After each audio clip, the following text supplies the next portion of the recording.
Hello everyone, मैं विकास आपका अपने यूट्यूब चैनल पाठक मैथ्स में स्वागत करता हूं। जैसा कि आप जान रहे हो कि मैं अपने इस चैनल पे आपको ज्योमेट्री पढ़ा रहा हूं। ज्योमेट्री में ट्रायंगल पढ़ा रहा हूं और ट्रायंगल में आपको मैं लाइन एंगल, इन सेंटर, ऑर्थो सेंटर, मीडियंस के ये सब का क्लास ले चुका हूं। ठीक है, तो आज के क्लास में हम एक बेहतरीन कॉन्सेप्ट सीखने जा रहे हैं जो देखने में छोटन लगे घाव करे गंभीर है। ठीक है, काफी लोगों को लगता है कि ये तो हमको जानकारी है और इस पे वो बहुत ही कम फोकस कर पाते हैं। जैसे मैं क्या डिस्कस कर रहा हूं, कॉन्ग्रुएंसी के बारे में। आप सोच रहे होगे सर हम तो एसएससी की तैयारी कर रहे हैं, इसमें कॉन्ग्रुएंसी की क्या महत्व है। भाई कॉन्ग्रुएंसी और सिमिलैरिटी नहीं लगाओगे क्वेश्चन बनाना मुश्किल है। ठीक है, तो ये टॉपिक कॉन्ग्रुएंसी और सिमिलैरिटी को आपको बहुत ही बेहतरीन ढंग से समझना होगा। कॉन्ग्रुएंसी का हिंदी क्या होता है? कॉन्ग्रुएंसी का हिंदी होता है सर्वांग समता। देख लीजिए, कॉन्ग्रुएंसी का हिंदी क्या होता है? सर्वांग समता। मतलब सर्वांग समता, सभी अंग समान। जैसे सर्वांग समता, जैसे मेरा कॉन्ग्रुएंट निकालना चाहते हो तो मेरे जैसा एकदम क्लोन निकल जाए। जैसे मान लीजिए कि अगर हम एक ट्रायंगल ले लेते हैं, ट्रायंगल ले लिए, अगर ये 2 है, ये 4 है, ये 6 है, तो इसी के जैसा एक ऐसा ही इसी के जैसा 2 है, 4 है और 6, यही कॉन्ग्रुएंट है। मतलब इसको उठाएं और इसको पे रख दिए तो दूसरा वाला तुमको दिखाइए नहीं दे, एक ही ट्रायंगल दिख रहे। ठीक है, जैसे मान लीजिए एक सर्कल लिए, ठीक है, मान लीजिए 3 सेंटीमीटर का एक सर्कल लिए और एक और 3 सेंटीमीटर का ही सर्कल, तो इसको उठाओगे, इसको पे रखोगे तो ये कॉन्ग्रुएंट हुआ नहीं। जैसे चूड़ी को देखे हो, चूड़ी, एक चूड़ी को उठाओ दूसरे पे रखो, दूसरे को उठाओ तीसरे पे रखो, लगेगा एक ही है। तो सर्वांग समता का एग्जाम्पल हो सकता है। लेकिन अगर बात यहाँ पे एक और डिस्कस करते हैं कि सिमिलैरिटी क्या होता है सर, तो सिमिलैरिटी क्या होता है? सिमिलैरिटी होता है समरूपता।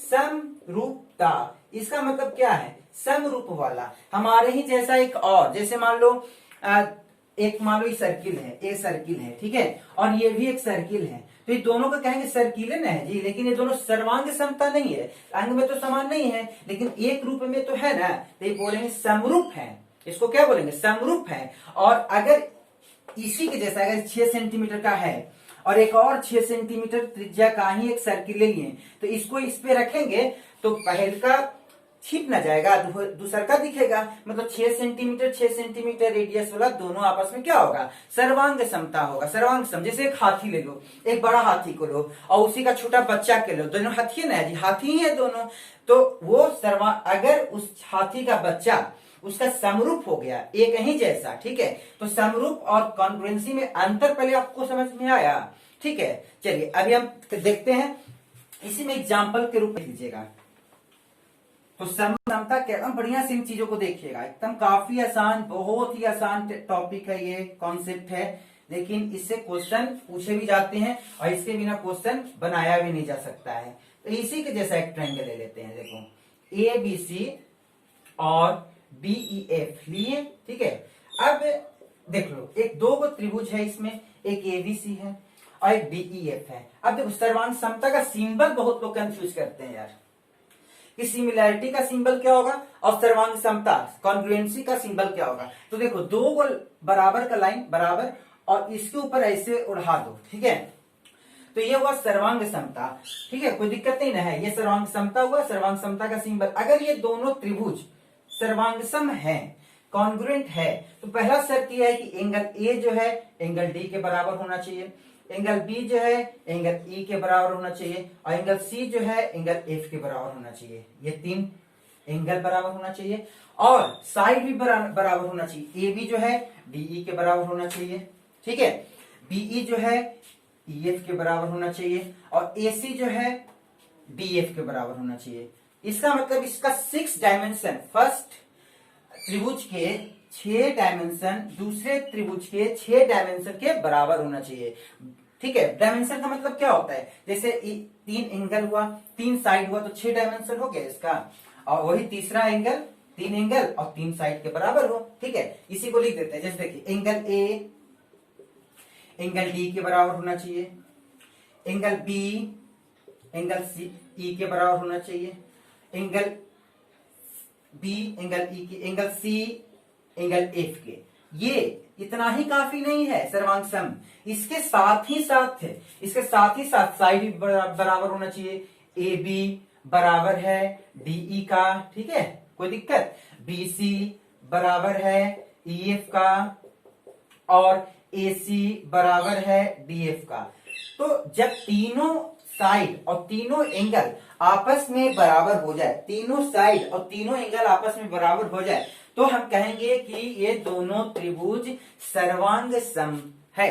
सर्वांग सम है तो एकदम सिंपल सा बात है यार। कॉन्ग्रुएंट का हिंदी खाली तुम जानोगे ना तो तुमको सर्वांग समता समझने में दिक्कत नहीं होगी। अब एक बात है सर, आपके मन में एक क्वेश्चन आ रहा होगा कि सर ऐसा क्या 6 डायमेंशन बराबर होना बहुत जरूरी है? हम और कॉन्ग्रुएंस को कैसे पहचान सकते हैं? तो कॉन्ग्रुएंसी को पहचान सकते हैं कि कम से कम अगर 5 चीज भी बराबर हो जाएगा इसमें तब भी हम कहेंगे कॉन्ग्रुएंट है, 4 भी बराबर हो जाएगा तब भी हम कॉन्ग्रुएंट कहेंगे, लेकिन 3 से कम नहीं होना चाहिए। आपको 3 डायमेंशन की जानकारी होनी चाहिए। वो 3 डायमेंशन कौन कौन है? 4 कंडीशन है कॉन्ग्रुएंसी पहचानने का।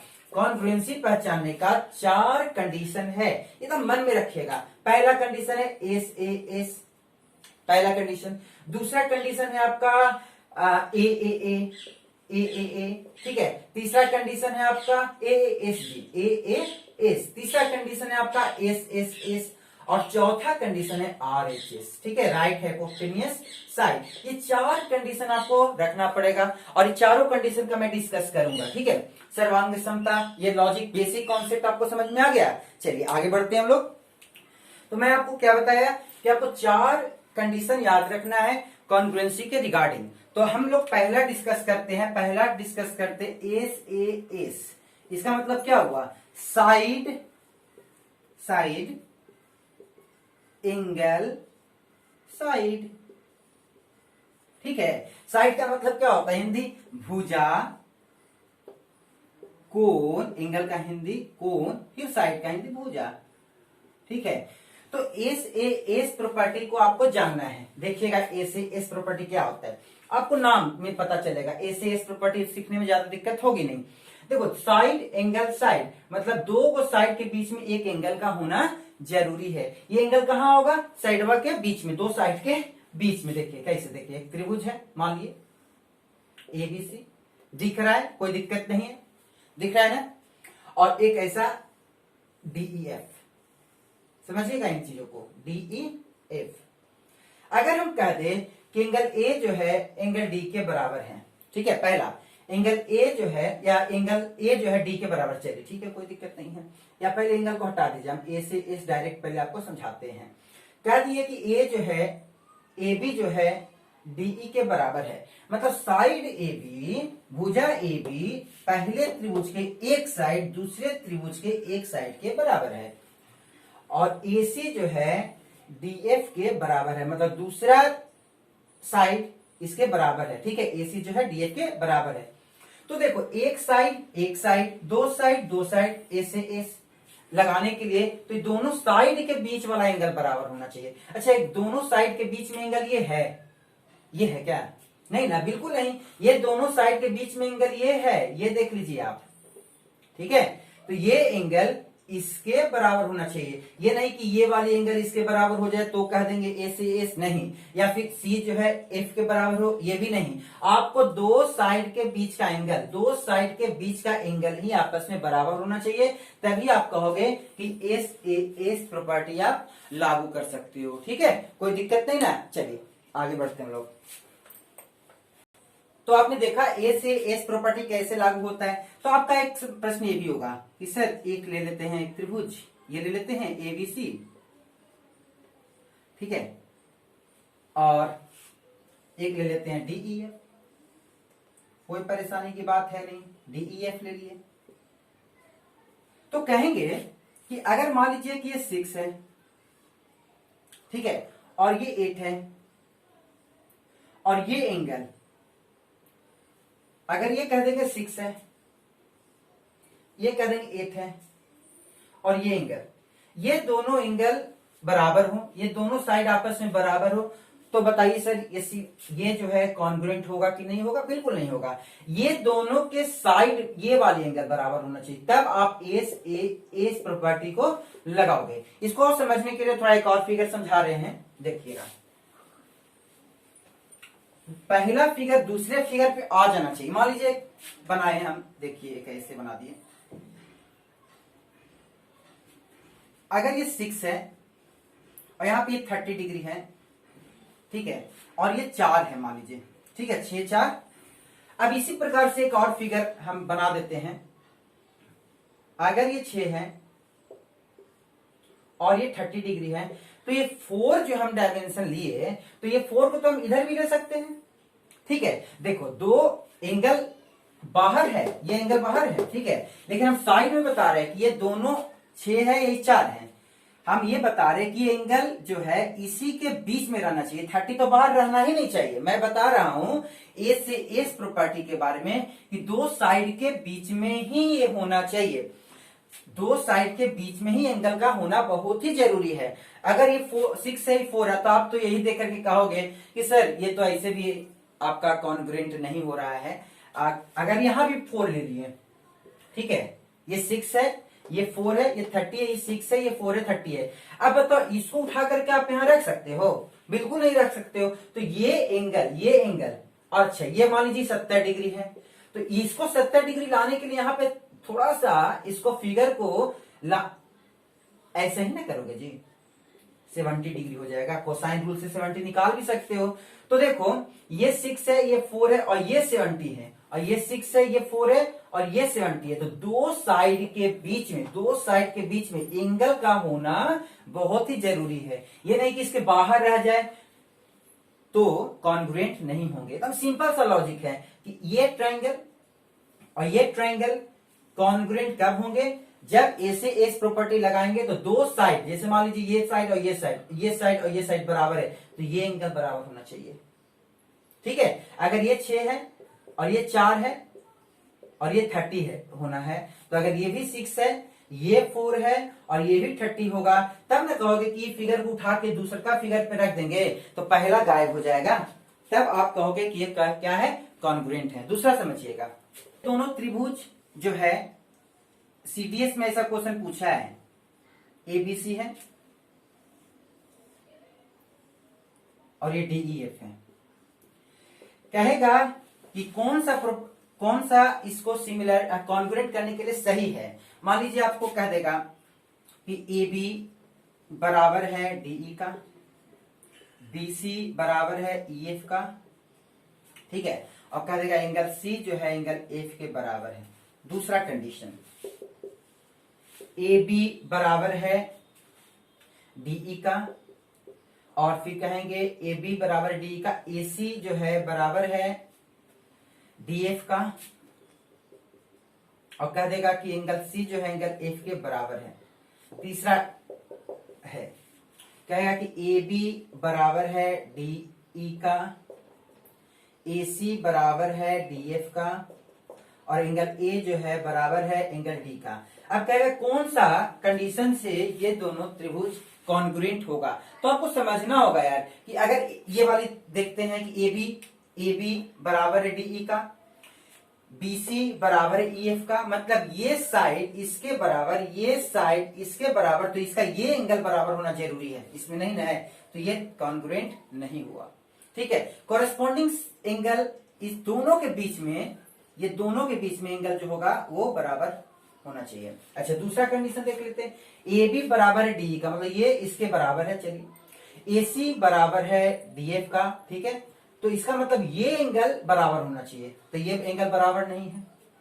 तो देख लो ए बी, तीसरा में देख लेते हैं, ए बी बराबर है डीई का, देखो यहां पर या तो इसी को बराबर कर दो, डीएफ ही लिखा है, चलिए डीई लिख लेते हैं। ए बी बराबर है डीई का, ठीक है, चलिए ये वाली साइड इसके बराबर हो गया, देखते रहिएगा। एसी बराबर है डीएफ का, एसी बराबर है डीएफ का, एसी डीएफ के बराबर है, तो इसका मतलब इसके बीच का एंगल बराबर होना चाहिए, बराबर है, तो ये से आप कह सकते हो कि यही कंडीशन आपका सही है कॉन्ग्रुएंसी का, ठीक है। चलिए देखते हैं हम लोग दो त्रिभुज कॉन्ग्रुएंट कब होंगे, जब उसका तीनों एंगल दूसरे त्रिभुज के तीनों एंगल के बराबर है, पहला त्रिभुज के तीनों साइड दूसरे त्रिभुज के तीनों साइड के बराबर है, तभी आप कहोगे कॉन्ग्रुएंट है।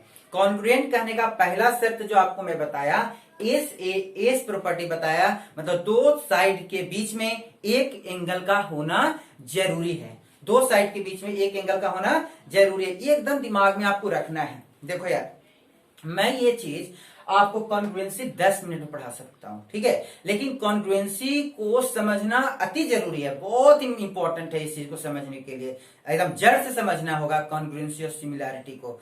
सिमिलैरिटी कॉन्ग्रुएंसी अगर नहीं समझ में आएगा आपको, तो आप क्वेश्चन को अटेम्प्ट तक नहीं कर सकते हो। ज्योमेट्री में क्वेश्चन बनाना है तो आपको सिमिलैरिटी का कॉन्सेप्ट जानना पड़ेगा, कॉन्ग्रुएंसी समझना होगा। चलिए दूसरा कंडीशन हम आते हैं।